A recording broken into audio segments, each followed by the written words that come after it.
mai 2023, à Inbeida, base aérienne située dans la wilaya d'Oum El Bouaghi à l'est de l'Algérie, il est 7h18. Dans le ciel du matin, un Su-57, félon marqué de caractères cyrilliques descend lentement vers la piste. Les projecteurs sont allumés. La tour observe chaque seconde. À bord, 2 militaires russes. Au sol, 6 officiers algériens suivent de la scène aux jumelles. Le train d'atterrissage est abaissé. Contact avec le tarmac, aérofrein déployé. L'avion poursuit sa course sur environ 500 mètres puis s'arrête. Et là, ce n'est pas une simple arrivée d'appareil, c'est une page militaire qui se tourne. Pour la première fois, la Russie remet officiellement un Su-57 à une armée étrangère. Pas New Delhi, pas Pékin, pas Ankara. Alger. Dans les bureaux feutrés de Paris, Washington, Tel Aviv et Rabat, on ne commande pas trop fort. On comprend, mais en silence, parce que ce chasseur n'est pas un caprice d'achat ni une vitrine pour parade. C'est le résultat visible d'une mécanique lancée 5 ans auparavant. Une montée en puissance méthodique presque froide dans laquelle l'Algérie a fait exploser ses crédits militaires, 9,7 milliards de dollars en 2020 puis 25 milliards en 2025. Une multiplication par 2,6 en seulement 5 ans. Résultat, première force armée du continent africain, 14e au classement mondial devant Israël, devant l'Espagne, devant les Pays-Bas. Oui, devant des pays que certains imaginaient intouchables. Et encore, ce n'est qu'une étape. L'objectif annoncé par Tebboune pour 2030 circule déjà dans les cercles stratégiques entre 32 et 35 milliards de dollars par an. Le projet est clair, construire une armée capable de verrouiller tout le territoire national tout en disposant d'une marge d'action dans son environnement régional. Défense complète à l'intérieur, projection contrôlée à l'extérieur. Une doctrine qui change des partenariats technologiques multipliés. Et surtout, un signal envoyé sans discours officiel à tous les voisins de l'Algérie ne regarde plus seulement la carte, elle s'y prépare. L'Algérie ne sera pas le prochain Irak, pas la prochaine Libye, pas la prochaine Syrie.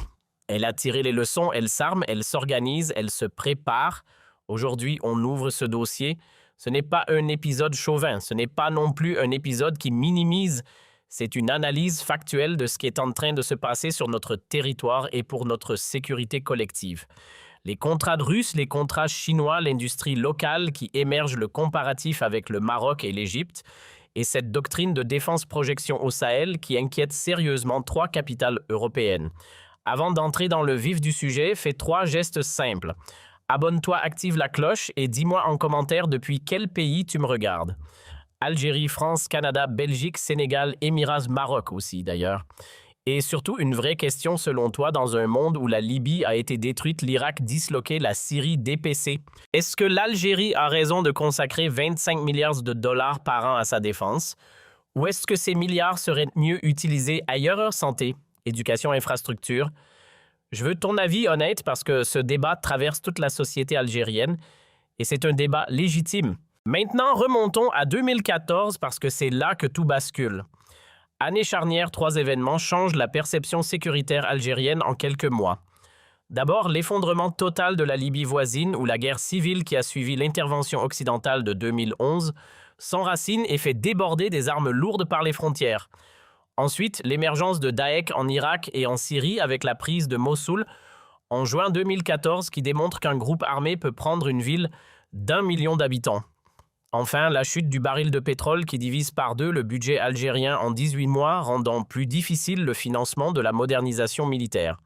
Face à ces 3 chocs, le commandement militaire algérien, sous l'autorité du général Gaïd Salah à l'époque, prend une décision stratégique. Plutôt que de couper dans les dépenses de défense comme tous les autres postes budgétaires, il faut au contraire les augmenter. Non pas pour faire la guerre, mais pour se rendre invulnérable à la guerre des autres.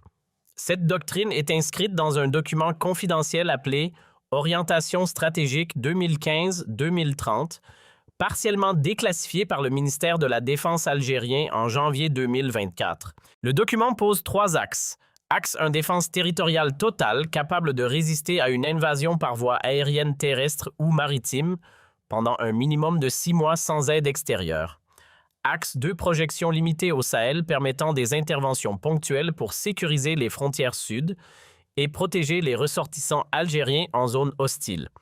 Axe 3 dissuasion régionale crédible incluant une capacité de frappe précise sur tout point de la Méditerranée et du nord du Sahel.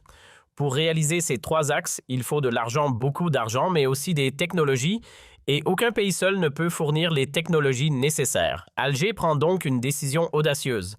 Diversifier les fournisseurs ne dépendre ni de Washington, ni de Moscou, ni de Pékin seul. Jouer les 3 en concurrence. Construire une armée multisource qui ne pourra être sanctionnée par personne parce qu'aucun fournisseur ne pourra à lui seul la paralyser. C'est cette stratégie qui va produire entre 2023 et 2026 les contrats les plus spectaculaires de l'histoire militaire algérienne. Premier pilier, les achats russes.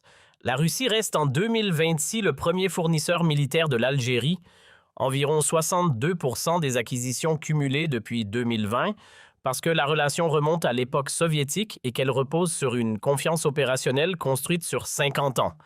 Mais surtout parce que Moscou accepte de vendre à Alger ce qu'aucun autre pays ne veut vendre. Le contrat phare décembre 2023, signature à Moscou d'un accord pour 14 chasseurs Su-57, félons appareils de 5e génération et pour une option sur 10 appareils supplémentaires. Coût du premier lot 8,2 milliards de dollars étalé sur 5 ans. Premiers appareils livrés en mai 2025, le contingent complet attendu pour la fin 2027. L'Algérie devient le premier client export du Su-57, devant même l'Inde qui négociait depuis 2018 sans aboutir.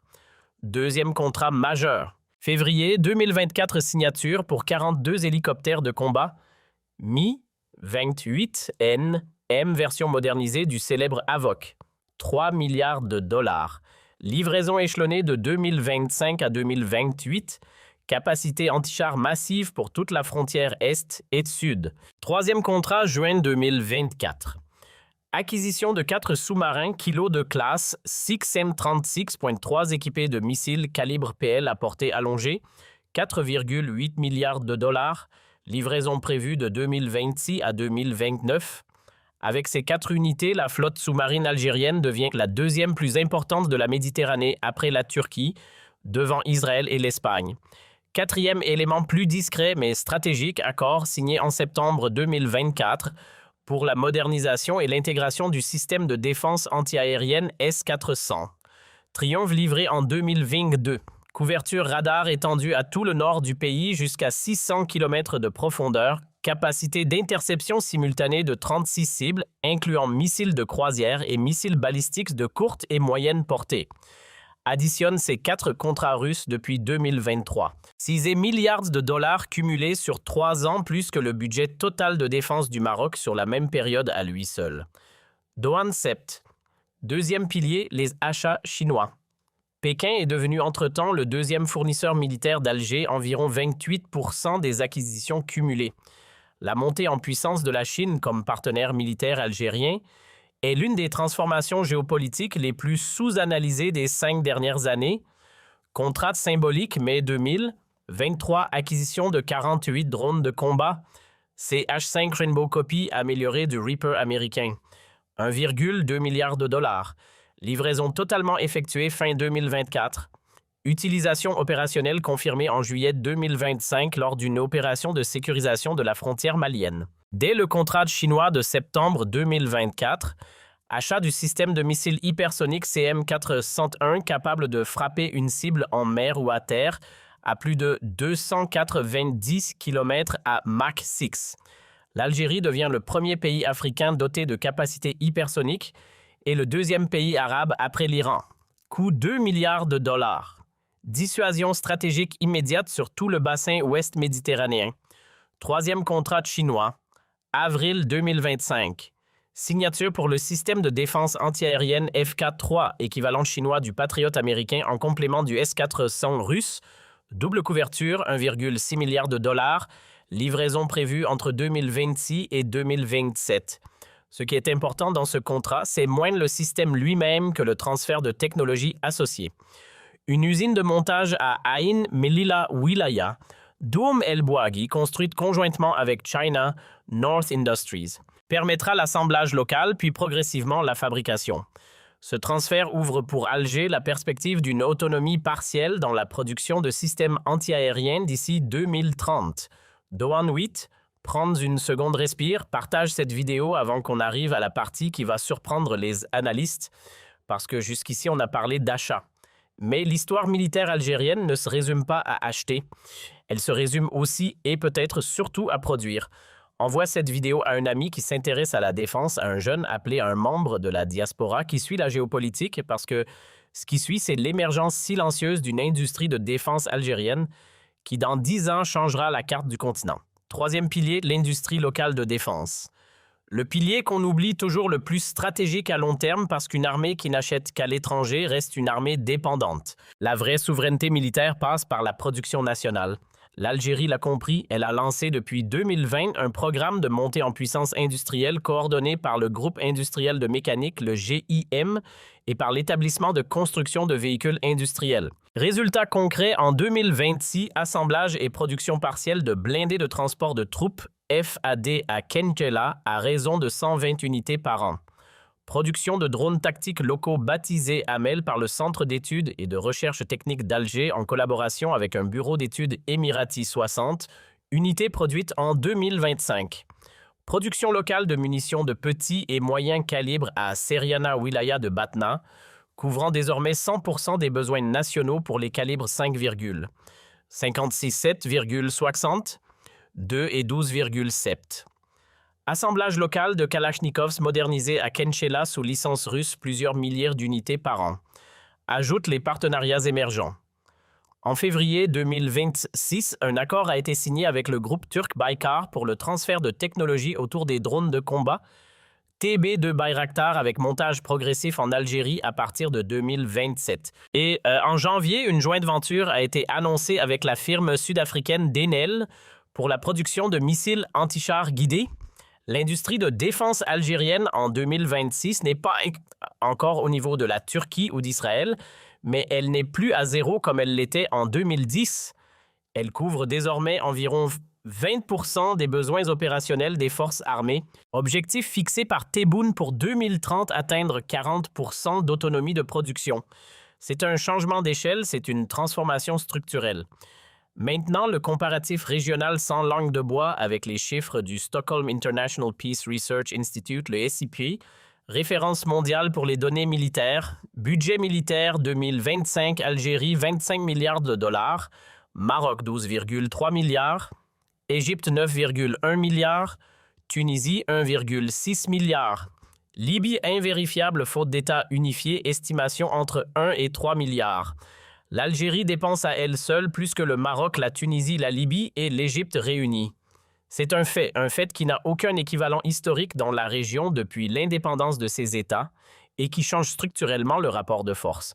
Effectif militaire, Algérie 130 000 actifs, plus réservistes mobilisables. Maroc, 118 000 actifs, Égypte 150 000 actifs, mais avec un taux de modernité très bas. Algérie, taux de modernité des équipements évalué par le CIPRI à 67%, l'un des plus élevés d'Afrique après l'Afrique du Sud. Quant à la dissuasion stratégique régionale, le classement Global Firepower 2026 place l'Algérie en 14e position mondiale, le Maroc en 53e, l'Égypte en 19e, Israël en 18e. Vous lisez bien. L'Algérie est désormais classée devant Israël dans le classement global grâce à son territoire, à sa capacité de projection, à sa diversification des fournisseurs et à ses ressources énergétiques propres. Classement à prendre avec des pincettes, bien sûr, mais significatif. Maintenant, la nouvelle doctrine, parce que les chiffres ne font pas tout, la doctrine fait tout. La doctrine algérienne de 2026 repose sur 2 concepts liés. Premier concept, défense de zone. L'idée qu'aucun adversaire potentiel ne doit pouvoir imposer un fait accompli militaire sur le territoire national sans payer un prix insoutenable. Cela passe par une densité d'équipements anti-aériens, anti-chars et anti-navires tels que toute tentative d'attaque aérienne massive ou de débarquement soit immédiatement très coûteuse. La saturation défensive comme stratégie. Second concept, projection sahélienne, l'idée que les menaces contemporaines ne viendront plus d'une invasion classique mais de zones grises frontalières où opèrent des groupes armés non étatiques, Libye, Mali, Niger, Mauritanie. Face à ces menaces, une capacité de projection rapide limitée dans le temps et dans l'espace devient essentielle. Pas une armée d'occupation, mais une force d'intervention chirurgicale. Cette doctrine se matérialise par 2 dispositifs récents. Premier dispositif, la création en juin 2024 de la Force opérationnelle intégrée Sud basée à Tamanrasset comprenant 15 000 soldats spécialisés des drones, des hélicoptères d'assaut et des forces spéciales.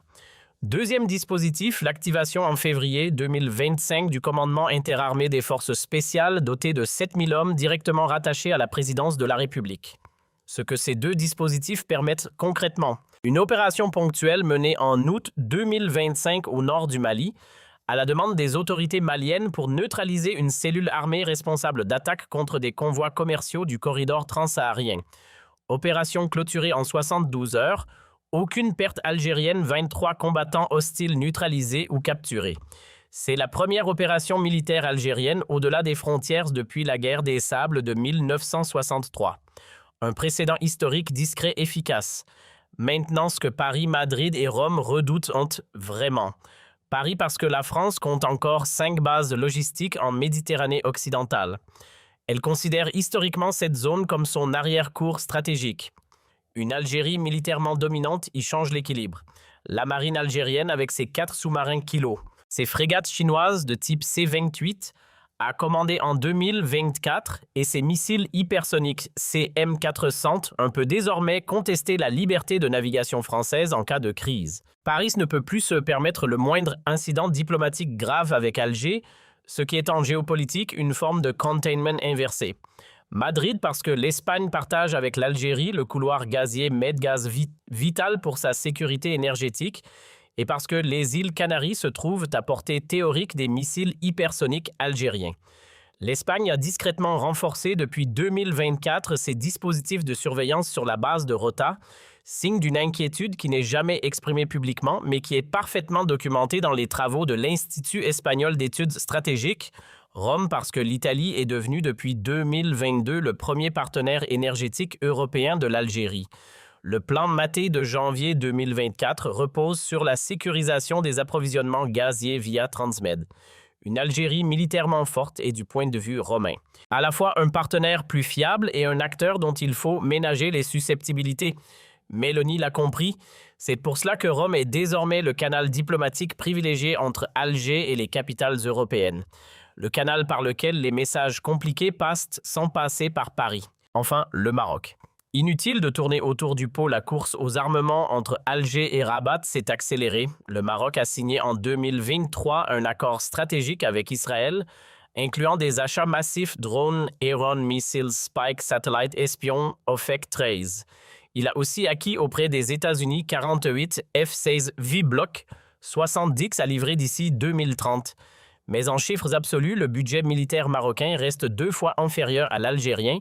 Et surtout, le Maroc dépend à 82% de 2 fournisseurs seulement États-Unis et Israël, ce qui le rend vulnérable à toute crise diplomatique avec Washington ou Tel Aviv, alors que l'Algérie est diversifiée. Cette asymétrie structurelle à long terme joue en faveur d'Alger. Maintenant, la question centrale, celle qu'aucun analyste ne veut poser frontalement l'Algérie, se prépare-t-elle à une guerre? Ma réponse honnête, non. Elle se prépare à l'empêcher. Nuance essentielle. Parce que le raisonnement stratégique algérien est limpide. Tous les pays de la région qui ont été attaqués, Libye, 2011, Irak, 2003, Syrie, 2011, Yémen, 2015, avaient un point commun, ils étaient militairement faibles ou isolés diplomatiquement. L'attaque a été rendue possible parce que son coût prévisible était acceptable pour l'agresseur. L'Algérie, en augmentant massivement ses capacités défensives, et en diversifiant ses alliances, rend toute agression contre elle militairement coûteuse et diplomatiquement impossible. Ce qui, paradoxalement, est à New York, l'armement est la meilleure garantie de paix. C'est la doctrine de la dissuasion, celle qu'Israël applique depuis 1948, celle que la France appliquait sous De Gaulle avec le nucléaire, celle que la Turquie applique depuis 2016. Aujourd'hui, c'est au tour de l'Algérie. Pas par agressivité, par lucidité, face à un monde où l'ordre international basé sur le droit a largement échoué. Maintenant, la question que je veux qu'on débatte en commentaire. Est-ce que cette stratégie est la bonne option? Un oui, absolument. 25 milliards par an, c'est le prix de la souveraineté dans un monde dangereux. Sans cette force, l'Algérie serait traitée comme la Libye l'a été. Mieux vaut un budget militaire élevé qu'un pays en ruine. Option 2, oui, mais il faut plafonner. 30 milliards par an est un maximum acceptable. Au-delà, on entre dans une logique de surarmement qui déséquilibre le budget national et appauvrit le pays. Option 3, non, il faut réorienter une partie de ces crédits vers les forces de renseignement et de cyberdéfense. Les guerres du 21e siècle ne se gagnent plus avec des chars, mais avec des hackers, des satellites, des réseaux d'information. L'Algérie investit beaucoup en matériel conventionnel et encore trop peu en guerre électronique. Si cette vidéo t'a fait comprendre ce qui est vraiment en train de se construire dans les casernes algériennes, fais 3 gestes. Abonne-toi et partage. Partage à un ami qui suit la géopolitique, à un jeune appelé qui veut comprendre dans quelle armée il sert, à un membre de la diaspora qui se demande si son pays peut encore se défendre, à un cousin français qui pense encore que l'Algérie est un pays fragile. Parce que cette réalité, peu de médias la décrivent avec précision, et ce silence sert ceux qui préféreraient une Algérie affaiblie. Et revient mercredi.